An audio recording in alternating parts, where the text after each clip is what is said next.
સંચાલનના સિદ્ધાંતોના પ્રકરણનો આગળનો મુદ્દો હેનરી ફેયોલના સંચાલનના સિદ્ધાંતો. હેનરી ફેયોલ પોતે એક ફ્રેન્ચ એન્જિનિયર હતા અને ઉદ્યોગપતિ હતા. એક ભાગનો MCQ કે ફ્રેન્ચ હેનરી ફેયોલ ક્યાંના હતા? ફ્રેન્ચના. વ્યવસાય શું હતા? તો એન્જિનિયર અને ઉદ્યોગપતિ. તેમણે 1916માં પોતાના પુસ્તક ઔદ્યોગિક અને સામાન્ય સંચાલનની અંદર સંચાલનના સિદ્ધાંતોની રજૂઆત કરી છે. તેમણે સંચાલનના સિદ્ધાંતો માટે એની પ્રવૃત્તિઓને 6 ભાગમાં વિભાજિત કરી છે. પહેલી ટેકનિકલ પ્રવૃત્તિ કે જેમાં એકમની અંદર કારખાનાની અંદર ઉપયોગમાં લેવાતા યંત્રો અને ઉત્પાદનની પ્રવૃત્તિનો સમાવેશ કર્યો છે. બીજી પ્રવૃત્તિ વાણિજ્ય પ્રવૃત્તિ, જેમાં ખરીદી, વેચાણ અને વિનિમયની પ્રવૃત્તિઓનો સમાવેશ કરવામાં આવ્યો છે. ત્રીજી પ્રવૃત્તિ નાણાકીય પ્રવૃત્તિ, જેમાં મૂડી ભંડોળ એકઠું કરવું, ભંડોળની જાળવણી કરવી અને ભંડોળનું પુનઃ રોકાણ કરવાના મુદ્દાઓની અથવા બાબતોનો સમાવેશ કરવામાં આવ્યો છે. 4 નંબરની પ્રવૃત્તિ છે સંરક્ષણ પ્રવૃત્તિ, જેમાં કર્મચારીઓની સલામતી, એકમની મિલકતની સલામતી અને માલ સામાનના સલામતીની સમાવેશ કરવામાં આવ્યો છે. 5 નંબરની પ્રવૃત્તિ છે હિસાબી પ્રવૃત્તિ, જેમાં નાણાકીય પત્રકો અને આંકડાકીય માહિતીનો સમાવેશ કરવામાં આવ્યો છે. અને 6ઠી પ્રવૃત્તિ સંચાલકીય પ્રવૃત્તિ, જેની અંદર સંચાલનના કાર્યો, આયોજન, વ્યવસ્થા તંત્ર, દોરવણી, સંકલન અને અંકુશના કાર્યોનો સમાવેશ કરવામાં આવ્યો છે. હેનરી ફેયોલ એવું કહેતા કે ધંધા ઉદ્યોગ ચલાવવા માટે માત્ર જ્ઞાન હોય એટલું જ પૂરતું નથી, પરંતુ આ જ્ઞાનમાં કર્મચારીઓની પદ્ધતિઓથી પણ વાકેફ હોવું જોઈએ. તો જ આપણે એકમના કર્મચારીઓ પાસેથી સારામાં સારું કાર્ય લઈ શકાય. એના માટે એમણે સંચાલનના કેટલાક માર્ગદર્શક સિદ્ધાંતો આપેલા છે. આ માર્ગદર્શક સિદ્ધાંતો ફરજિયાત નથી, પણ દરેક એકમે પોતાની જરૂરિયાતને ધ્યાનમાં રાખી અને આ માર્ગદર્શક સિદ્ધાંતોનો ઉપયોગ કરવો જોઈએ. આપણા અભ્યાસક્રમમાં આપણે 14 સિદ્ધાંતનો અભ્યાસ કરવાનો છે. એના નામની યાદી જોઈ લઈએ, પછી વિગતવાર ચર્ચા કરશું. 1 શ્રમ વિભાજનનો સિદ્ધાંત, શિસ્તનો સિદ્ધાંત, સત્તા અને જવાબદારીનો સિદ્ધાંત, હુકમની એકવાક્યતાનો સિદ્ધાંત, ધોરવણીની એકવાક્યતાનો સિદ્ધાંત, કર્મચારીઓના યોગ્ય વેતનનો સિદ્ધાંત, સામાન્ય હિતને વધુ અને ગૌણ હિતને ઓછું સ્થાન, કેન્દ્રીકરણનો સિદ્ધાંત, સત્તાની રૈખિક સાધનનો સિદ્ધાંત, વ્યવસ્થાનો સિદ્ધાંત, સમાનતાનો સિદ્ધાંત, સ્થિર કર્મચારી ગણનો સિદ્ધાંત, પહેલવૃત્તિનો સિદ્ધાંત અને જૂથ ભાવનાનો સિદ્ધાંત. આમ હેનરી ફેયોલે પોતે 14 સિદ્ધાંતોની રજૂઆત કરી છે. હવે પછી આપણે આ સિદ્ધાંતોની ક્રમવાર ચર્ચા કરીશું. નમસ્કાર. નંદપુરમાં ક્ષત્રિય કન્યા વિદ્યાલયના ઓનલાઈન ક્લાસમાં આપ સર્વનું સ્વાગત છે. આજે આપણે પ્રકરણ 2 સંચાલનના સિદ્ધાંતોની અંદર હેનરી ફેયોલે આપેલા સિદ્ધાંતોની ચર્ચા કરવાના છીએ. હેનરી ફેયોલે સંચાલન અંતર્ગત 14 સિદ્ધાંતો આપેલા છે. આ સિદ્ધાંતો માત્ર સંચાલન માટેનું માર્ગદર્શન પૂરું પાડે છે. આ સિદ્ધાંતોની સફળતાનો આધાર સંચાલક ઉપર રહેલો છે. સંચાલકે યોગ્ય રાપણ અને સાતપટથી આ સિદ્ધાંતોનો ઉપયોગ કરે તો ધંધાકીય એકમમાં ચોક્કસ સફળતા હાંસલ થઈ શકે છે. સૌપ્રથમ ચર્ચા કરશું પહેલા સિદ્ધાંત તરીકે શ્રમ વિભાજનનો સિદ્ધાંત. ધંધાકીય એકમની અંદર જે કાર્ય કરવાનું હોય એ કાર્યની વહેંચણી કરવામાં આવે તો કાર્ય સરળતાથી અને સફળતાથી કરી શકાય છે. એટલે ધંધાકીય એકમની અંદર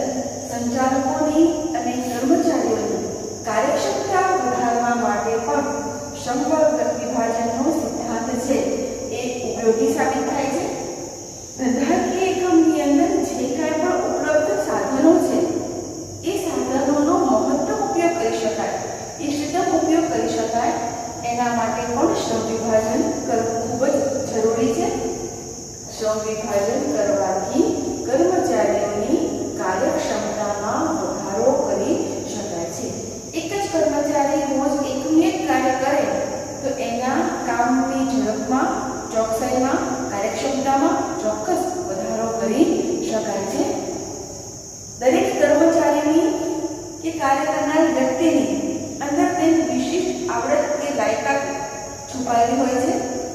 તો અહીંયાથી શ્રમ વિભાજન કરવાથી દરેક કર્મચારીને કાર્ય સોંપવાથી એના વિશિષ્ટીકરણનો લાભ આપણે લઈ શકીએ છીએ.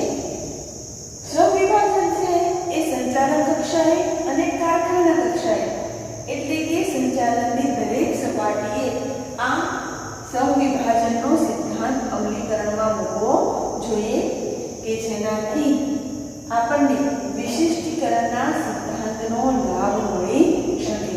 આમ ધંધાકીય એકમની અંદર શ્રમ વિભાજન કરવાથી એકમની કાર્યક્ષમતામાં કાર્યદક્ષતામાં ચોક્કસ વધારો કરી શકાય. બીજો સિદ્ધાંત ખૂબ અગત્યનો સત્તા અને જવાબદારીનો સિદ્ધાંત. સત્તા અને જવાબદારી એ એક સિક્કાની બે બાજુઓ જેવી છે. સત્તા વગરની જવાબદારી અને જવાબદારી વગરની સત્તા એ પાગળી છે, અધૂરી છે, નકામી છે એવું કહી શકાય. જો એકમમાં કાર્ય કરતા કર્મચારીને અથવા તો અધિકારીને માત્ર સત્તા સોંપવામાં આવે અને જવાબદારી ન સોંપવામાં આવે તો અનેક પ્રશ્નો ઉપસ્થિત થઈ શકે છે. અને સત્તા ન સોંપીને કામદારને માત્ર જવાબદારી આપવામાં આવે તો એ યોગ્ય રીતે કાર્ય કરી શકતો નથી. એટલે અહીંયા સત્તા અને જવાબદારી એકમની અંદર કામ કરતા કર્મચારીને સરખી રીતે આપવી જોઈએ.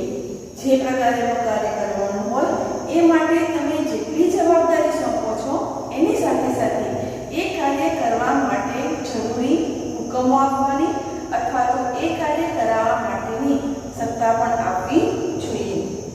કાર્યકારોને જવાબદારીની સાથે સાથે સત્તા સોંપવામાં આવે તો એના કાર્ય કરવાના ઉત્સાહમાં વધારો કરી શકાય છે કે જેનાથી પોતાને આ કાર્ય કરવાની એના અધિકારીએ જવાબદારી સોંપી છે, સત્તા પણ સોંપી છે, જેનાથી એ બમણા ઉત્સાહથી કાર્ય કરી શકશે અને સરસ એવું પરિણામ ધંધાકીય એકમમાં લાવી શકાશે.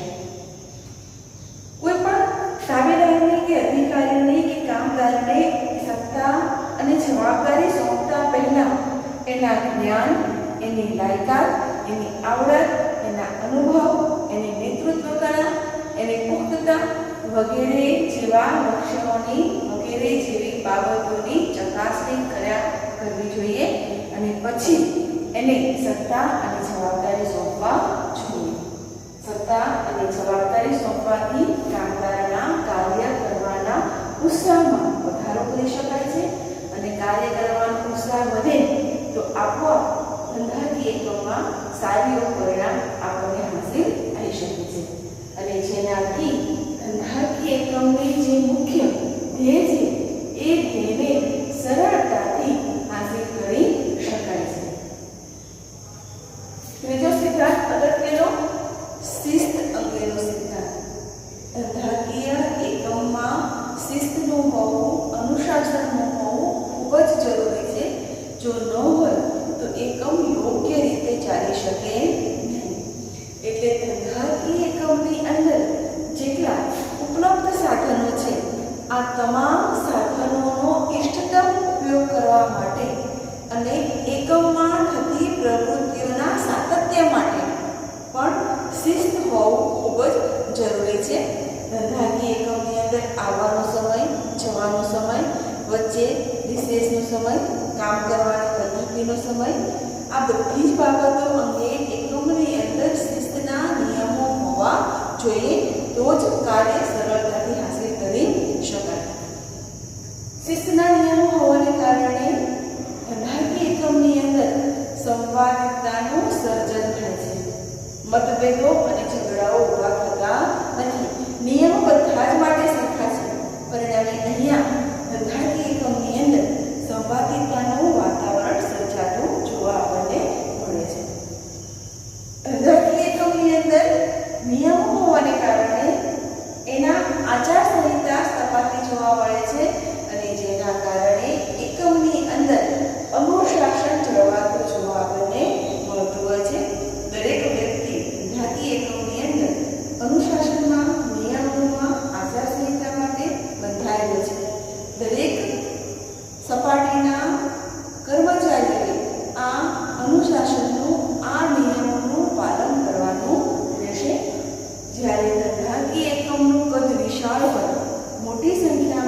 કર્મચારીઓ અને કામદારો કાર્ય કરતા હોય ત્યારે ફરજિયાત સ્વરૂપે અનુશાસન હોવું જોઈએ, તો જ એકમને અંકુશમાં રાખી શકાશે અને કાર્ય સરળતાથી કરી શકાશે. અન્યથા એકમની અંદર વિવાદ અને મતભેદોનું પ્રમાણ વધતું જોવા મળશે. શિસ્તના નિયમ દરેક વ્યક્તિ માટે સરખા હોવાને કારણે દરેક કર્મચારીના કાર્ય કરવાના ઉત્સાહમાં વધારો થયેલો જોવા આપણને મળે છે અને એકમની અંદર દરેક કાર્ય છે એ સમયસર અને સરળતાથી આપણે કરી શકીએ છીએ. દરેક કક્ષાએ સંચાલનની બધી જ સપાટીએ દરેક કક્ષાએ, પછી ઉચ્ચ કક્ષા હોય, મધ્ય કક્ષા હોય કે નિમ્ન કક્ષા હોય, આ દરેક કક્ષાએ યોગ્ય નિરીક્ષણ, કામદારો અને માલિકો વચ્ચેના ન્યાયી કરારો અને શિક્ષાનો ન્યાયી અમલ થવો જોઈએ. શિસ્તના નિયમ છે એ દરેક સપાટીએ એક સરખા હોવા જોઈએ કે જેનાથી ક્યારેય કોઈનામાં અસંતોષ ઉભો થાય નહીં. એને જે કંઈ પણ નિયમો છે એની સ્પષ્ટ રીતે રજૂઆત થયેલી હોવી જોઈએ. ચોથો સિદ્ધાંત છે હુકમની એક વાક્યતાનો સિદ્ધાંત. ધંધાકીય એકમનું કદ વિશાળ હોય ત્યારે જો સત્તા અને જવાબદારીની વહેંચણી કરેલી હોય તેવા સંજોગોમાં પણ આ હુકમની એક વાક્યતાનો સિદ્ધાંત ખૂબ જ ઉપયોગી સાબિત થાય છે. આ સિદ્ધાંત એવું કહે છે કે એક જ ઉપરી અધિકારી તરફથી હુકમ મળવા જોઈએ. તાબેદારોને, કર્મચારીઓને કે કામદારોને ખબર હોવી જોઈએ કે એને કોના હુકમનું પાલન કરવાનું છે. બધા જ અધિકારીઓ અલગ અલગ સૂચનાઓ આપશે તો તાબેદારમાં મૂંઝવણ ઊભી થશે, કામદારોને મુશ્કેલી ઉપસ્થિત થશે કે એને કયા અધિકારીની સૂચનાનું પાલન કરવું. પરિણામ સ્વરૂપે અહીંયા એકમની અંદર સ્પષ્ટ હોવું જોઈએ કે કયા કર્મચારીએ કયા અધિકારીની સૂચનાને ફોલો કરવાની છે અથવા તો અનુસરવાની છે. કોઈ એક કાર્ય માટે અથવા તો એક વિભાગ માટે એક જ ઉપરી અધિકારી હોય એ હિતાવહ છે. ઉત્પાદન વિભાગ હોય તેના વિભાગના કામદારોને ઉત્પાદન અધિકારીની સૂચનાનું પાલન કરવાનું. વેચાણ વિભાગ હોય તો તેના કર્મચારી કે સેલ્સમેનોએ વેચાણ અધિકારીની સૂચનાઓનું પાલન કરવાનું કે જેનાથી એને કોઈ મુશ્કેલી અથવા તો દ્વિધા જણાય તો એને કોને પૂછવું અથવા તો કરેલા કાર્યનો અહેવાલ કોને આપવો એ બાબતથી એ સ્પષ્ટ થઈ શકે. હુકમને લગતી જો એક જ સૂત્રતા હોય, એક જ અધિકારી પાસેથી લેવાના હોય તો કામદારોમાં ક્યારેય મૂંઝવણ કે પ્રશ્નો ઉપસ્થિત થશે નહીં. અને જો વધુ અધિકારી હશે તો કામદારોમાં, કર્મચારીઓમાં, તાબેદારોમાં કોની સૂચનાઓના પાલન કરવું એ અંગે મૂંઝવણ ઉપસ્થિત થશે અને એકમની અંદર શિસ્તના પ્રશ્નો જોવા આપણને મળશે. આથી ધંધાકીય એકમે પોતાના કદને આધારે હુકમની એક વાક્યતાના સિદ્ધાંતને અનુસરવું જોઈએ કે જેનાથી સરળતાથી કાર્ય કરી શકાય. અહીં આપણે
9 નંબરનો સિદ્ધાંત સત્તાની રેખીય સાંકળનો સિદ્ધાંત.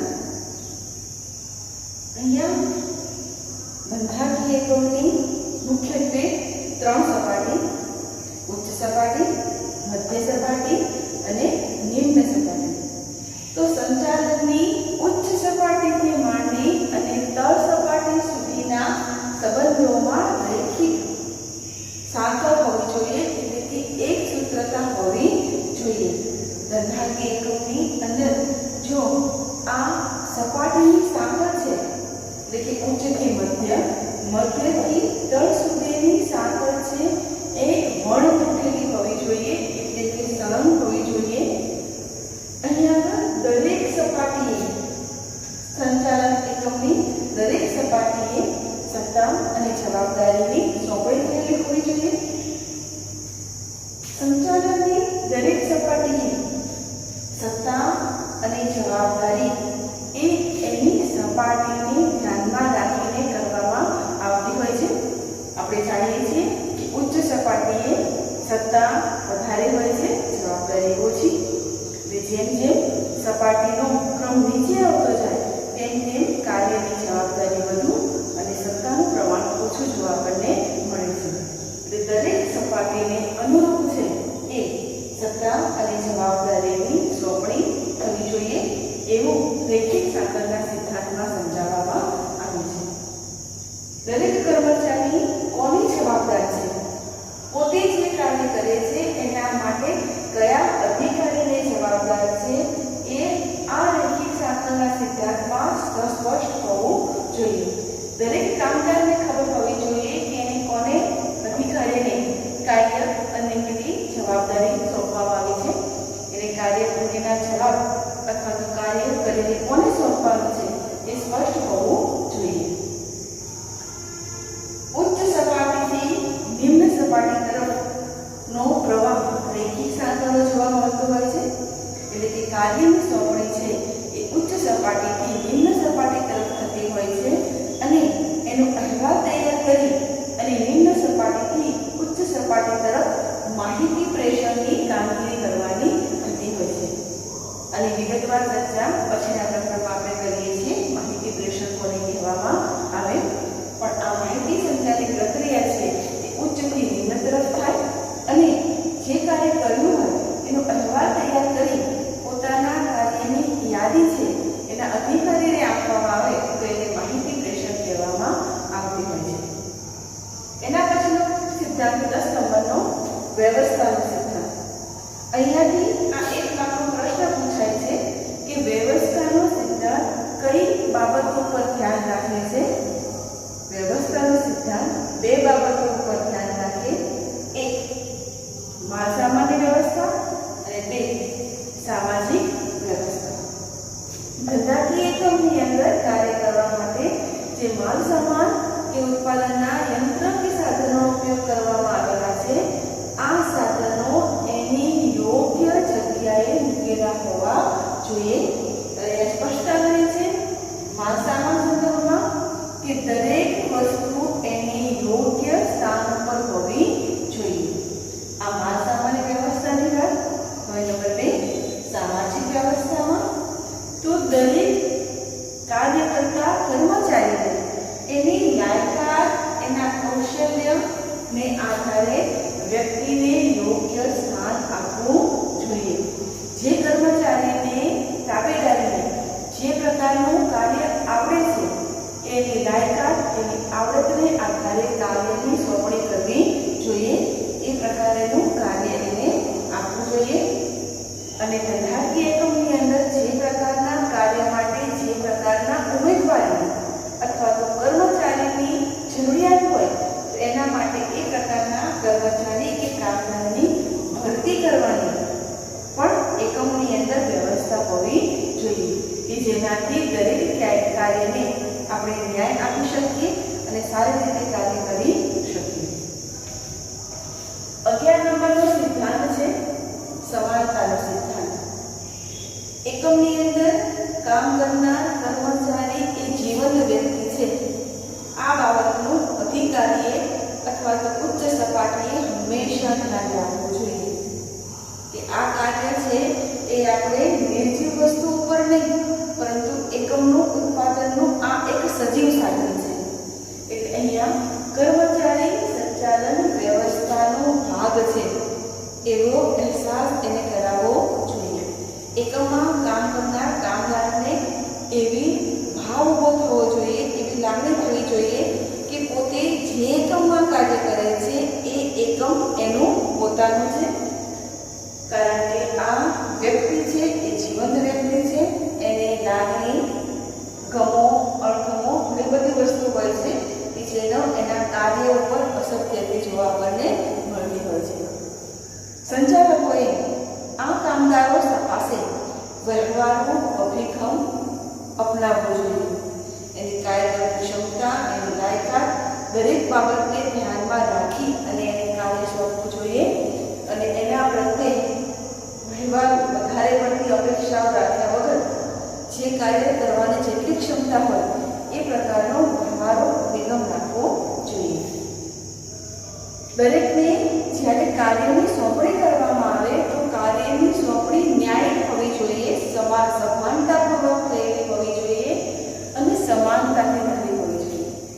એક કામદારને વધુ કાર્ય સોંપીએ છીએ, બીજા કામદારો ફ્રી રહે છે, એ રીતે કાર્યની સોંપણી કરવી જોઈએ નહીં. એકમની અંદર ન્યાયી કાર્ય સોંપવું જોઈએ અને સમાનતાથી કાર્યની સોંપણી કરવી જોઈએ કે જેનાથી કામદારના અંદર એમની વચ્ચે મતભેદો અથવા તો ઝઘડાઓનું વાતાવરણ ઊભું થાય નહીં. વ્યક્તિગત અથવા તો રૂઢિગત વિચારને બદલે અવૈધિક વર્તનને અનુકૂળ થવું જોઈએ. પછી આપણે ચર્ચા કરશું બે પ્રકારના વ્યવસ્થા તંત્રની, વૈદિક અને અવૈધિક વ્યવસ્થા તંત્રમાં. વૈદિક એટલે કાયદેસરનું વ્યવસ્થા તંત્ર. એકમની અંદર માલિકો અને કર્મચારીઓ વચ્ચેનો જે સંબંધ છે એ વૈદિક સંબંધ છે, પણ સાથે સાથે કામ કરતી વખતે અહીંયા મિત્રતાના સંબંધો પણ ઉપસ્થિત થતા હોય છે અને અવૈધિક સંબંધ કહેવામાં આવે છે. એટલે હંમેશા હુકમો આપવાની જગ્યાએ એને મૈત્રીભાવ કેળવીને અવૈધિક રીતે પણ કાર્ય કરાવી શકાય છે. એટલે અહીંયા વૈદિક અને રૂઢિગત વ્યવહારને બદલે અવૈધિક સંબંધના માધ્યમથી પણ કાર્ય કરાવી શકાય છે. કર્મચારીઓનું સંચાલન પ્રત્યેનું વર્તન હંમેશા વફાદારીપૂર્વકનું વલણ હોવું જોઈએ કે જેનાથી એકમ સરળતાથી ચાલી શકે. સમાનતા, ન્યાય પર આધારિત હોવું જોઈએ. એટલે કર્મચારી હંમેશા એના અધિકારી પ્રત્યેનું વર્તન છે એ એનું પોતાના એકમ પ્રત્યે વફાદાર રહે, સમાનતાનું વલણ દર્શાવે અને ન્યાયપૂર્વક, નિષ્ઠાપૂર્વક કાર્ય કરે એ પ્રકારના સંબંધો સ્થપાયેલા હોવા જોઈએ. પણ એના માટે અધિકારી તરફથી દરેક કર્મચારી પ્રત્યે પણ સમાનતાપૂર્વક કાળજી લેવી જોઈએ અને સમાનતાપૂર્વક કાર્યની સોંપણી ન્યાયિક રીતે કરવી જોઈએ. ખૂબ અગત્યનો સિદ્ધાંત 12 નંબરનો સ્થિર કર્મચારી ગણનો સિદ્ધાંત. અહીંયાથી એવું વિધાન પણ પૂછાય છે કે કર્મચારી એકમની મૂડી સમાન છે. કોઈ પણ એકમનો ધંધો શરૂ કરવો હોય, કોઈ પણ એકમને સ્થાપવું હોય તો સૌથી અગત્યની વસ્તુ છે કે મૂડી હોવી જોઈએ. તો આ કર્મચારી એકમની મૂડી કહી શકાય.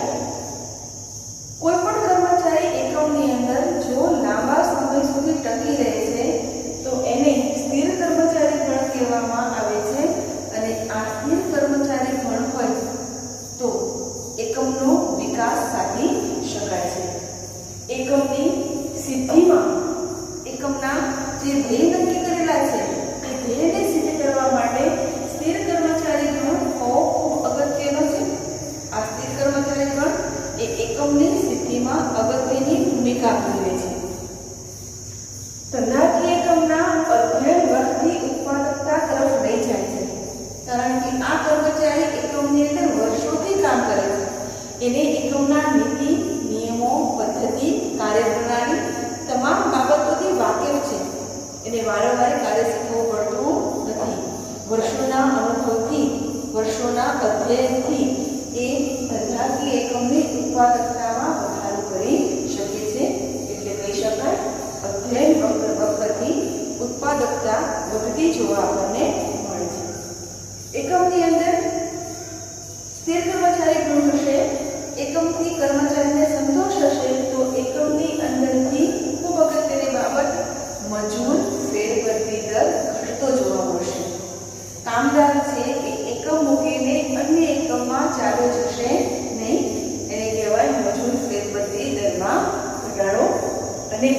એકમની અંદર કામદારની કાર્યક્ષમતાને આધારે એને બદલી વૃદ્ધિ અને જ્યારે જરૂરિયાત લાગે તેને પોતાના કાર્ય અંગેની તાલીમની વ્યવસ્થા પણ એકમની અંદર કરવી જોઈએ કે જેનાથી એકમની અંદર સ્થિર કર્મચારી ગણ મેળવી શકાય.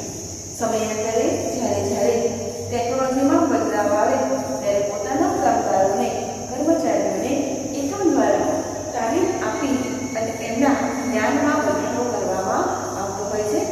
અહીં આપણે પૂર્ણ કરશું સ્થિર કર્મચારી ગણનો સિદ્ધાંત. 13 નંબરનો સિદ્ધાંત પહેલ વૃદ્ધિનો સિદ્ધાંત. ધંધાકીય એકમની અંદર સંચાલકોએ કાર્ય કરવા માટે ઉદ્યોગ સાહસિકતાની જરૂર હોય છે. એણે પોતાના કર્મચારીઓને પણ કાર્ય કરવા માટેની પહેલ વૃત્તિનો સિદ્ધાંત અમલમાં મૂકવો જોઈએ. એકમના સંચાલકોએ પણ નવા કાર્યમાં નવા ઉદ્યોગોમાં પહેલ કરવી જોઈએ, કાર્યની શરૂઆત કરવી જોઈએ અને એ કાર્ય કરવા માટે કર્મચારીઓ છે એ પણ ઉત્સાહિત હોય, પોતે પણ કાર્ય નવું કરવાની કંઈક શરૂઆત કરે એ પ્રકારની એને વ્યવસ્થા કરવી જોઈએ. એ પ્રકારનું એકમમાં વાતાવરણ ઊભું કરવું જોઈએ. એકમની અંદર સંચાલકોએ એવું વાતાવરણ ઊભું કરવું જોઈએ કે જેનાથી કોઈ પણ કર્મચારી છે એ કંઈક નવું કાર્ય કરવાની પહેલ કરી શકે, શરૂઆત કરી શકે. એને એકમની અંદર એવી મોકળાશ આપવી જોઈએ, એવું એને વાતાવરણ સર્જવું જોઈએ કે એકમની અંદર એને નવું કાર્ય કરતી વખતે સંકોચ ઊભો થાય નહીં. પોતાના મગજની અંદર કંઈક નવો વિચાર આવે તો એ વિચાર એના સંચાલક અથવા તો એના અધિકારીને રજૂ કરી શકાય. એ પ્રકારનું બંને વચ્ચેની સંવાદિતા હોવી જોઈએ, બંને વચ્ચેનો સંબંધ હોવો જોઈએ. દરેક કર્મચારીને પોતાના એકમમાં કાર્ય કરવાની સ્વતંત્રતા આપવામાં આવે તો એની શક્તિનો વિકાસ થાય છે. એને કાર્ય કરવામાં નીતિ નિયમોમાં ન બાંધવામાં આવે, એને કંઈક નવું કરવું હોય તો એ કરવાની છૂટ આપવામાં આવે તો એની શક્તિમાં વધારો થતો જોવા મળે છે અને વધુ કંઈક નવી રીતે, વધુ કંઈક સારી રીતે કાર્ય કરતા જોવા આપણને મળતા હોય છે. એ કર્મચારીઓને સ્વતંત્ર કાર્ય કરવાની સત્તા આપવાથી એની નેતૃત્વ શક્તિની અંદર વધારો થશે, એને નેતૃત્વ કલા ખીલશે. એટલે એના આગળ સંચાલકોએ એના કામદારોને કંઈક કામ નવું કરવા માટે, પહેલ કરવા માટેની છૂટ આપવી જોઈએ અને એવું વાતાવરણ એકમમાં સર્જવું જોઈએ. 14 નંબરનો સિદ્ધાંત જૂથ ભાવનાનો સિદ્ધાંત. ધંધાકીય એકમની સફળતાનો આધાર એકમના સંચાલકો અને કર્મચારીઓ પર રહેલો છે. આ બંને વચ્ચે જેટલી સંવાદિતા અને જૂથ ભાવના સારી, તેમ એકમ સરળતાથી એના ધ્યેય સિદ્ધિ તરફ જઈ શકશે. એટલે અહીંયા સંચાલકો અને કર્મચારીઓ વચ્ચે સંવાદિતા ભરેલા સંબંધો હોવા જોઈએ. એના માલિકને એના કામદારોને કામ સોંપતા ઇઝીલી, સરળતાથી કામ સોંપી શકે એવું હોવું જોઈએ અને એ કામદારો છે એના માલિકને કંઈક પ્રશ્નો ઉપસ્થિત થાય તો એને માર્ગદર્શન મેળવી શકે એ પ્રકારના સુદૃઢ અને સુમેળભર્યા સંબંધો હોવા જોઈએ કે બંનેને પોતાના એકમમાં કાર્ય કરવા માટેની જૂથ ભાવનાનો વિકાસ થાય, એકમમાં પોતાના પણાની લાગણી થાય. એકમ મારું છે, આ સાહેબને કાંઈ કાર્યની રજૂઆત કરીશ તો સાહેબ મને ખીજાશે નહીં, મને ઠપકો આપશે નહીં. જો એના મગજમાં એ પ્રકારની ભાવના હોય તો એ પોતાની રજૂઆત છે એ સરળતાથી અધિકારીને કરી શકશે, એના મૂંઝવતા પ્રશ્નોનું નિરાકરણ પણ મેળવી શકશે. પણ એના માટે સંચાલક અને કર્મચારી વચ્ચેના સંબંધો છે એ સુમેળભર્યા અને મજબૂત હોવા જોઈએ. અને બંને વચ્ચેના સંબંધો એકમની અંદર કામ કરતા સપાટીની દરેક સપાટીના કર્મચારીઓ વચ્ચેના સંબંધોમાં જૂથ ભાવના હશે તો એકમની એ સિદ્ધિને સરળતાથી હાંસલ કરી શકાશે. એટલે એકમને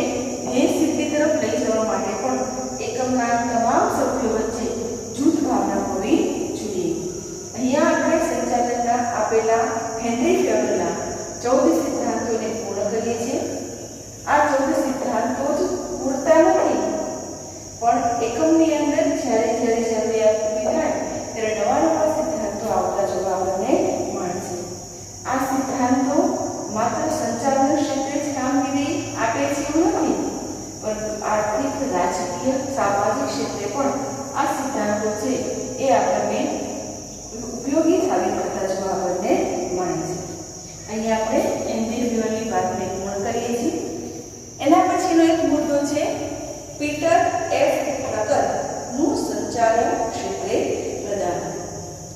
1909 થી 2005 સુધીના સમયગાળા દરમિયાન આ પીટર એફ ડ્રકર પોતે લેખક, ચિંતક અને કેળવણીકાર તરીકેની કામગીરી કરી ચૂકેલા છે. તેમણે પોતાના રજૂઆતની અંદર માનવ સંપત્તિને વધુ મહત્વ આપેલું જોવા આપણને મળે છે. અહીંયાથી એક આપણો પ્રશ્ન, પીટર એફ ડ્રકરનું મુખ્ય પ્રધાન બે બાબતો માટે જોવા મળે છે. એક ધ્યેયલક્ષી સંચાલન અને બીજો સ્વ-નિયમનનો સિદ્ધાંત. અહીંયાથી આ બે મુદ્દા આપણને એક વાતના પ્રશ્નમાં પૂછાઈ શકે છે. ધ્યેય સિદ્ધિના સંચાલનની અંદર એમણે રજૂઆત કરી છે કે સંચાલક અને કર્મચારીઓમાં એક સૂત્રતા હોવી જોઈએ. જ્યારે બંને કાર્ય કરે છે, એક જ કાર્યમાં કાર્ય કરે છે, તેમના કાર્ય વચ્ચે એક સૂત્રતા જળવાવી જોઈએ. માનવ સંચાલન, બજાર સંચાલન અને તણાવ સંચાલનના કાર્યની અંદર એમણે પોતાનું યોગદાન આપેલું છે. આ મુદ્દામાંથી સૌથી મોસ્ટ IMP MCQ